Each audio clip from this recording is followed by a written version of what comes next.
Good morning. Good morning. May the 4th be with you.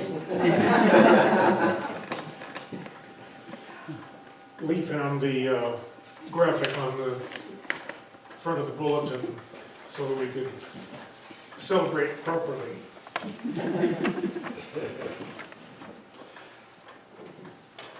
Well, after a long winter, we rejoiced to the warming air, the melting snow, and the, oh my God, look at all the mist that was buried under the snow. In the Celtic lands, this season was celebrated 6 to 12 weeks ago. But here, spring comes slowly. Finally, we can see the evidence for ourselves. Buds on the pussy willows, buds on the forsythia, crocus shoots pointing their heads up through the dead leaves, daffodil stalks rising bravely above the grass, and a good crop of, can't think what they're called, along the sides of the pathway of the ramp. Daylilies.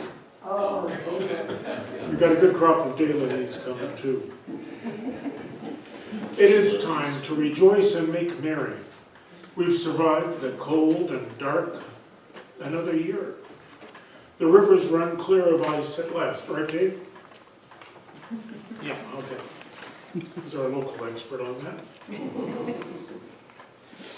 And let's see, oh yes, it's time to dig up the parsnips, to greet newborn lambs and calves, time to hatch baby chickens, and to prepare the garden space.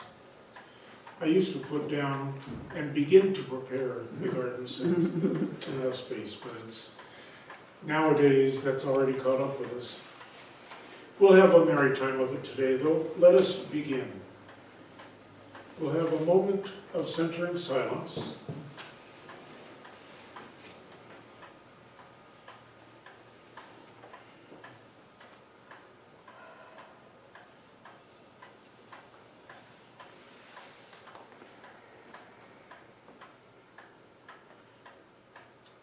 And do we have a volunteer to light our chalice this morning?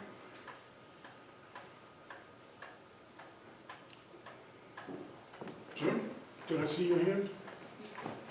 Thank you. I should have said, I see that hand. Oh, you're going to do that now? yes. Okay. Yeah. Before we go on, I'm going to read a poem, and it's in your bulletin, called "Go Free Yourself." And I found yesterday when I read it to the group downstairs that it's a real powerful poem to read to yourself, silently to yourself, but it's a whole nother thing to read it out loud to yourself, and it's very powerful. So I'm going to read it out loud to you. Go free yourself. It's easy now to feel like you're at the bottom of the well. But I would say don't wait for rescue. Go free yourself. Spread your wings and fly through the dark stew of confusion and despair. When you pick up a paintbrush or a pen, when you plant a seed or roll out dough, when you hold another close or bring food to your neighbor, when you place your hands against the earth and know she is patient, steady. Or look to the stars and say, I will wait with you. When you find hope, you tie on those wings and fly from the dark well into the truth. That if we are all love, we are stronger than darkness. May we raise our wings to a greater world where truth is spoken in love and clarity, where compassion is the key to each step. Go free yourself. The world awaits you.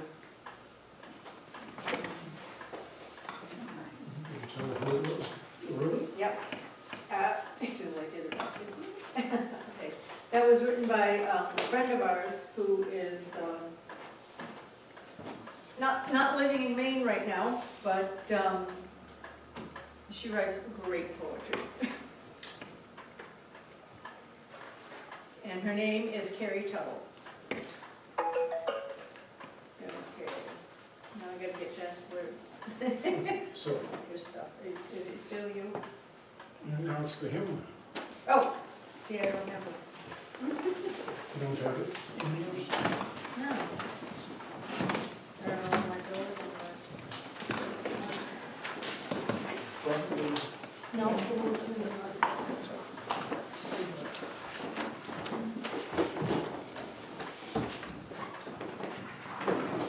Dale, I really appreciate your willingness to help us out here. You're very welcome. I love this one. We're going to do number 163, For the Earth Forever Turning. And it's a short introduction, so you can all be ready to start right in.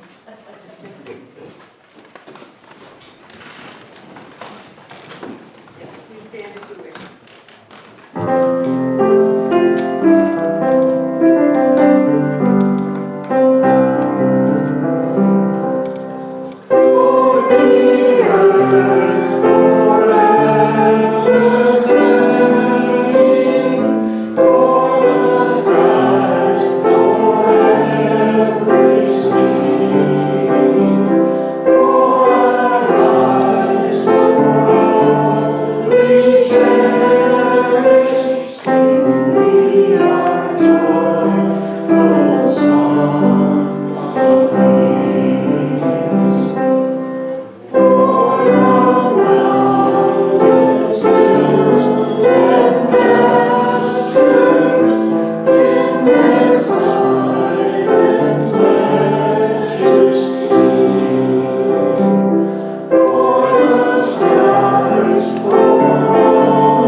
Let's go ahead and take the offering, and we're going to use music from of Howlin' Toad, a traditional song from this time for this time period.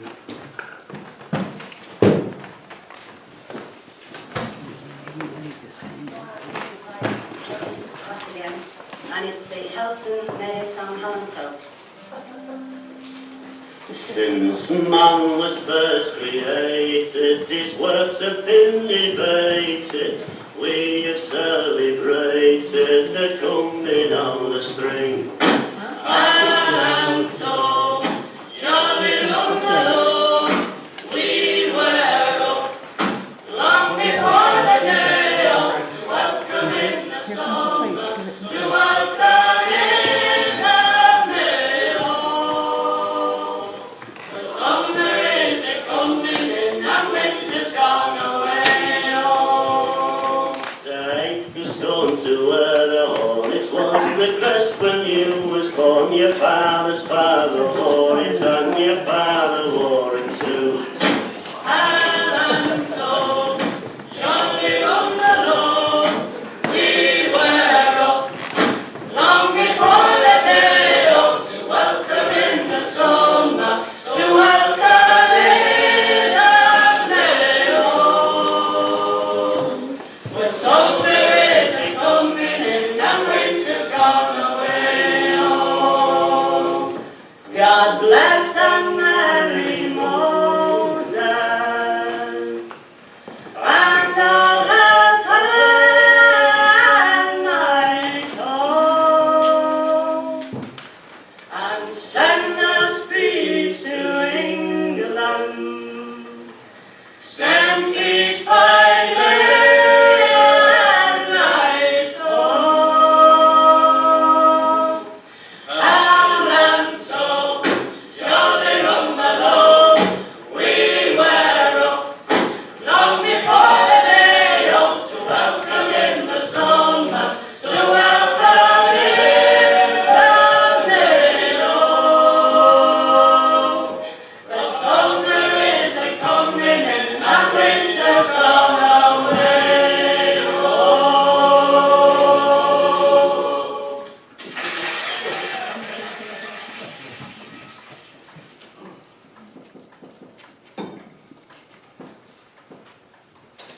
Have you ever seen, in person or on video somewhere, a group of cows being let out to pasture after spending all winter in the barn? They're running, kicking up their heels, celebrating their freedom. This is the time of year to do that kind of thing. If I could jump and kick my heels, I'd probably be on the floor afterwards. Beltane is considered the cross-quarter day, about halfway between the spring equinox and the summer solstice. In the British Isles, Beltane was traditional beginning of summer in that it marks the beginning of the quarter of the year with the longest days. We're now halfway between the spring equinox and the summer solstice. In the middle of this season, there is a clear difference to the energy compared to the beginning of the season. You can see evidence that the wheel has shifted. The days are noticeably longer. The sun sets much later than it did at the spring equinox. It's grown considerably warmer outside. At the spring equinox, new life was just beginning to emerge. But here at the beginning of May, there is no denying that the earth has been reborn. Like Samhain, on October 31st, which lies directly opposite from Beltane on the wheel of the year. This was seen as a time when the veil between the worlds was thinnest. At Samhain, the veil between the worlds of the living and the dead is thin enough that we can connect and convene with our beloved dead.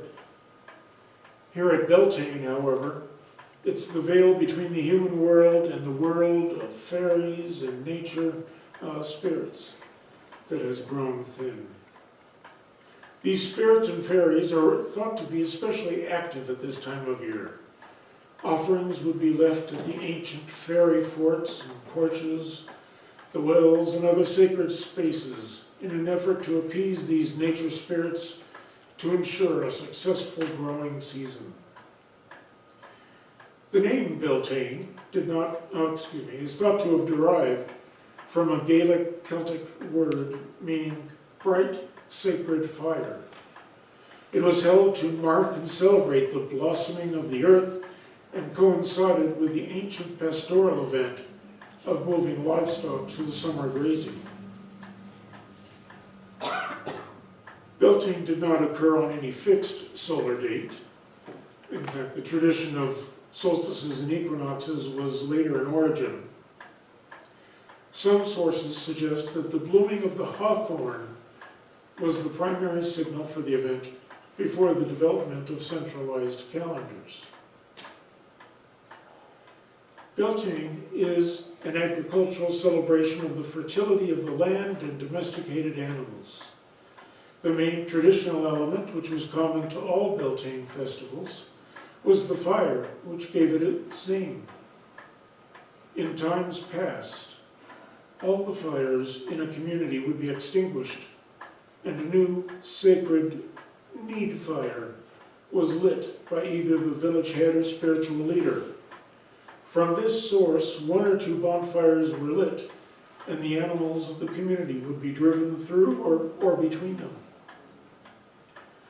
It was believed that the smoke and flame of the fires would purify the herd, protecting them in the year to come and ensuring a good number of offspring. The inhabitants of the village would then take pieces of the fire to their homes and relight their hearths and dance clockwise around the fires to ensure good portents for them and their families. Back in those days, humans were much more closely connected with the rhythms of the earth than we are today. No doubt, the running of sap in the trees, the blossoms and buds bursting forth, the scent of flowers and new growth, damp soil and rain, all stirred the senses and reawakened the body. These days, we tend to call it spring fever and try to control such urges, especially in the young. But in antiquity, indulging those urges at festivals was completely normal and expected. Some may ask, why in these modern times would one indulge in and practice celebrations that were founded in much more primitive cultures? For us, celebrations such as the solstices, equinoxes, and agricultural festivals like Beltane help us to achieve a better connection to the seasons and cycles of the earth. They help to anchor us and give us a template from which we can make plans and strategies for the future. And in these challenging times, Leigh and I at least think that it's really important to increase one's recognition of the importance of the earth and one's place in it. So, how do ancient traditions fit into our modern lives? The answer is relatively simple, actually. Humans have not really changed that much in the last few thousand years. We still fight wars and long for peace. We still seek to find that which is divine and larger than ourselves, be it God, Goddess, energy, quantum physics, or even the combining of human souls into a peaceful and environmentally sustainable community. We all seek to raise children. Somewhere on the page.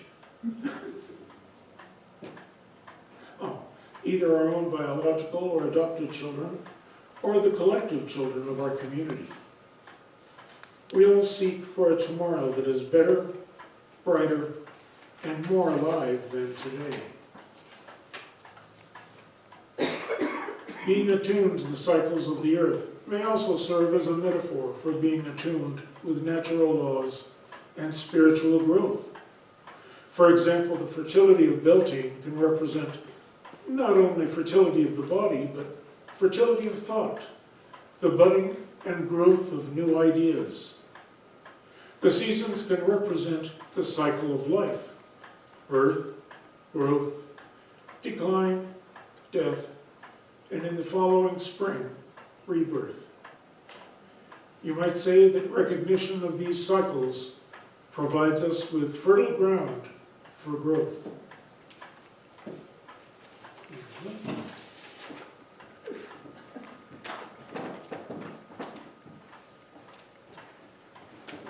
Okay, we're gonna do some hands-on stuff here.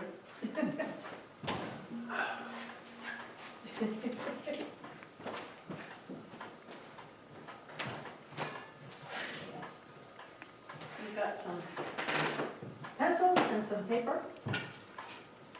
And we're gonna do a little exercise. Jumping jacks? Not that kind of exercise. I'd like you to take, some of these are kind of stuck together, you have to pull them apart. But we're going to do a little thinking of questions to ask yourself. What do you want to work toward in the coming weeks and months for the summer, you know, into the fall? What intentions do you want to grow in your life?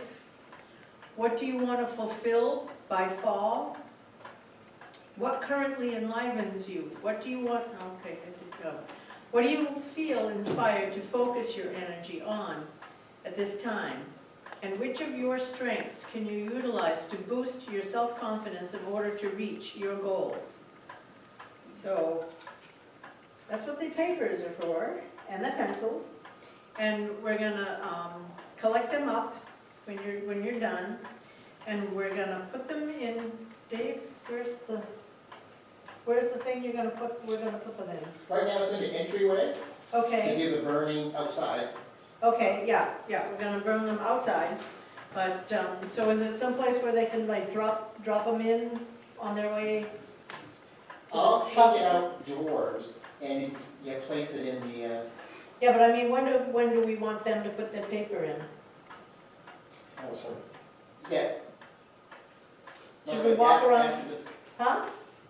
Probably right after the service, as Okay. we're getting up to the hole. Okay. And drop it right into the Okay. container.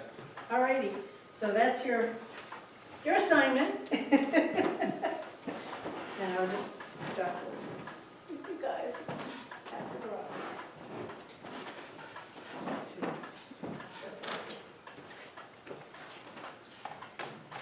Okay. Also, remember what, oh, Dale? At some point, can you repeat those instructions for mines that are like a sieve? Yep, Thank you. I'll keep reminding people of them. Okay.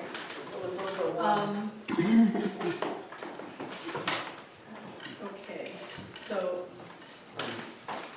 our maypole may be a little iffy, depending on what the weather's doing when we. We'll have to make a call on it near the end of the service and see. Right now, the pole is standing in the back of the sanctuary. We prepared the hole yesterday, Christoph, Matt, and I. So we're going to move forward with the ceremony. And we'll make a call, take a pole out. Okay. Okay, so speaking of the maypole, this is another symbol strongly associated with Beltane, and I know we're not pronouncing it right. No one really knows the origins of the maypole, but the first known written record of a maypole is a mid-14th century poem written in Welsh, which describes a birch tree which the villagers would dance around. Chaucer wrote about a permanent maypole in the late 14th century. There is other evidence that by the mid to late 14th century, maypoles were fairly well established in the south of England. The Scots and Irish had fire festivals instead of maypoles, except where there was an English influence. People would dance up around the maypole and use it as a focus for their festivities. Dancing around the maypole has been recorded on old woodcuts of rustic spring festivals. The dancers were usually young couples who would dance about both in and out, for turn and kiss, and then for greeting. During the Reformation, celebrations with a maypole were outlawed as un-Sunday-like. The reformists despised the mixed gender dancing, flirting, drunkenness, and Sunday merrymaking. The festivities were reinstated during the Restoration by both Queen Mary and Queen Elizabeth I, each of whom liked them. From then on, the maypole went in and out of fashion, but it wasn't until 1840 that the maypoles as we know it emerged. The ribbons that are today attached to the top did not appear until 1836, when a play by J.T. Harris called Richard Plantagenet had one on the stage. The dancers each held a ribbon, and as they danced around the maypole, they wove a pattern with them. After this, the ribboned maypole began to appear around the country, and by the 1880s, they were a common sight again. The ribbon dances replacing the older ones. But it wasn't until the 1930s that it became common for children to be the dancers. I don't know about any of you, but I remember in grade school having a maypole on May Day, and I think we used the flagpole actually. But yeah, we did it. Let's see. This brings us to the maypole dance. Historians believe first maypole dance originated as part of a Germanic pagan fertility rituals. Christoph isn't here to let us know one way or the other. Originally, the dancers danced around a living tree, while dancers usually perform this dance in the spring on May 1 or May Day. Those in Sweden perform it during their midsummer celebrations. The woven maypole has significant meaning to us in that it symbolizes the weaving of our lives, weaving things both physical and spiritual into our lives. This could be something concrete, such as health insurance or a job, or less concrete, such as greater creativity, courage to face adversity, patience, tolerance, generosity, and other positive traits. It also illustrates one's place in the community. It is very difficult to weave a maypole by yourself. Not easy. We interact with others and weave our lives together to make a beautiful tapestry. Sometimes we take a misstep and the pattern that emerges is different than what we had planned. Yet this too becomes part of the final pattern, and each time it is unique. The original type of dance had the dancers weave their ribbon around only to then reverse course and unweave it. The second kind of maypole dance, the type we will be doing, has origins in the 18th century. It began as a traditional or artistic dance popular in Italy and France. Eventually, traveling dancing troupes performed it in London theaters, thus bringing this traditional dance to larger audiences. Since we will be, hopefully, doing a maypole dance in a few minutes, it may be helpful to share some instructions so you don't get left out. Okay, Dave, share these in this Saturday support page. I don't know how many of you saw that, but we'll go over them quickly in case anyone missed reading the instructions. From the time you hand one end of your ribbon to the person attaching it to the pole, be sure to hold on tight to your ribbon. Otherwise, you may be left out, squinting at the ribbon 5 to 10 feet above your head as it flaps in the breeze. After the ribbons are attached to the top of the maypole and the maypole is stuck into the ground, form an even circle around the maypole and pull your ribbon from the pole to you in a straight line. We will then count off by twos. The ones will turn to the left, and when told to start, will proceed around the pole clockwise, keeping their ribbons taut. The twos will turn to the right, and when told to start, will proceed around the pole counterclockwise, keeping their ribbons taut as well. When we begin, the ones will move to the outside of the first person they meet. The twos will move to the inside of the first person they meet. When they meet the next person, the ones will move to the inside and the twos will move to the outside. Getting confused yet? It's a square dance. This way until you, okay, whoops. Oh, continue alternating this way until you run out of ribbon, have lost your ribbon, or are tied to the pole. When we near the end of the ribbons, the ends will be braided together and tied near the bottom of the pole. If done perfectly, the ribbons will be neatly woven around the pole from top to bottom. However, reality often dictates a much more interesting weave. The sharing of the maypole is a communion of spirit and makes our UU community the unique and special place that it is. It's not a perfect place, but it's a place of fertile minds, fiery hearts, and most importantly, of faithful spirits. Blessed be, let's dance. We want to thank everybody for tuning in today. If you'd like to show your support, please hit the like button, subscribe to our channel if you're not already subscribed, and help us out by sharing this message by clicking the share button. If you'd like to make a monetary donation to the UU Church Holton, there is a link to our online donations in the video description down below. And again, thank you so much and have a blessed day.